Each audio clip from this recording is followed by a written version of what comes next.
Hanging out here at the Diamond, overlooking left field and visiting with Storm left fielder Daniel Robertson. Thanks, my friend, for taking some time today, but also congratulations on early season success, the team success, and a young man that seems to just enjoy playing baseball every day. You know, you can't beat it, the weather out here in California. The sun's beating down on you.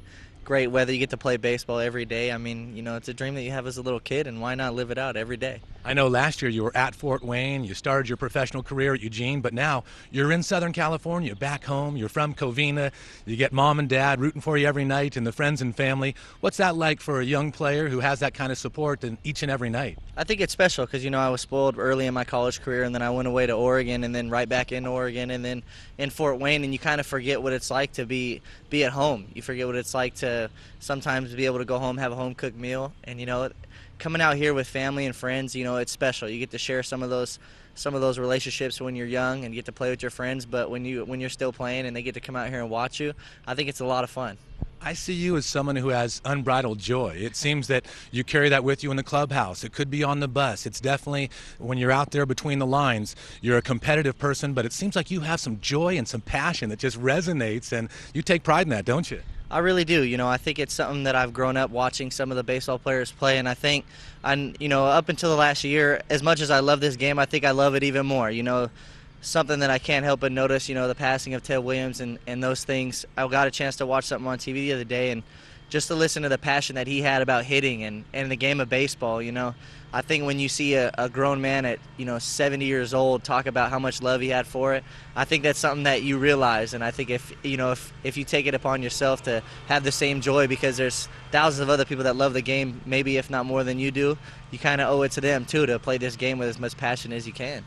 When you talk about hitting, you mention a guy like Ted Williams, but you already have a league batting title to your resume. Your first year as a professional, you hit .377 in the Northwest League, and what about a league record, 114 hits in 73 games? Who's been your biggest teacher and someone who's helped you along the way in developing you as a hitter? I think it's a little bit of everyone. You know, my first year I had, you know, manager Greg Riddick, and he got a chance to be a manager in the major leagues. You know, he coach players like Tony Gwynn and Fred McGriff. I mean, those are future Hall of Famers. You know, you got the crime dog and you got Mr. Padre himself. And I think the way he talked about the way he went about his business, you know, what he did to get ready for the game, I think I tried to emulate some of those things. But, you know, nonetheless, I think it's just that confidence that has to creep in that, you know, you played something your whole life, you've done something your whole life. You know, what's changed now? You know, you got different pitchers on the mound, you got different factors, you know, with the weather and everything. But I think if you could just step in the box and understand that you've put in the work and you put in the time, I think if you can go over and over and over with that routine that you said, I think success can be, you know, it could be a valuable thing for you.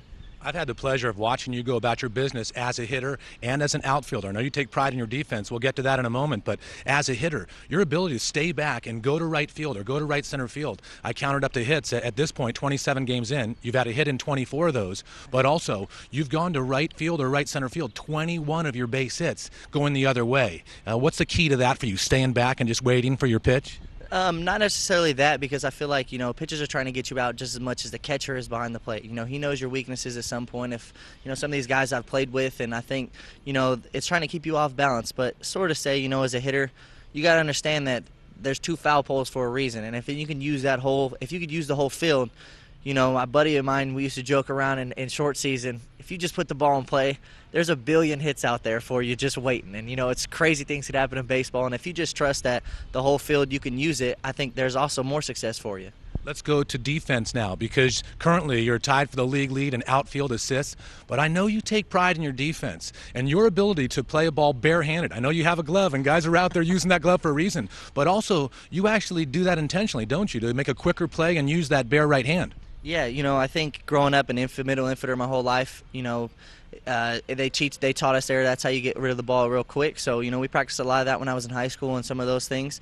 And I think it enables me to make a play a lot quicker than, you know, you might be able to the other ones. But I think, you know, most of my pride in my defense is I hate to make an error more than I like to make a great play. So I just try to make sure I'm diligent with those things. And, you know, I understand that they're going to happen. But, you know, if I can't get a hit on offense, then take somebody else's hit away, you know, or throw somebody else out. Save runs if you can't produce runs. So some of those things of what I've grown up so far is what I like to use when I'm playing in the game. Take Storm fans and Padres fans and baseball fans back to your time as a youth. I know you mentioned you were a middle infielder back in the day, but growing up, I know you're a person right now, 5'8", but they don't measure numbers by heart and the ability to go out and play on the field. But what kind of player were you growing up, and who was your favorite player when you were younger? I think it was a I think when I was hitting, it was Pete Rose. I never got to see him, but my dad talking about the Big Red Machine with Joe Morgan, Pete Rose. You got all these great guys that could hit, but the way he played the game, he never took anything lightly. He was always to the wall no matter what happened. And then when I go to watch with the glove, watching Ken Griffey Jr., man, the kid, everything he did with the smile. And those are some of the things that I got to see as a little kid, and all those great plays, and I wanted to be that guy. You watching Jose Guillen, he's kind of at the end of his career now, but the way he used to throw guys out from all emphasis of the field, that's just fun to watch. And I think I can't really be those guys, but I can try as hard as I can to be those guys and try to do whatever I can to be that type of player to help my team most of all.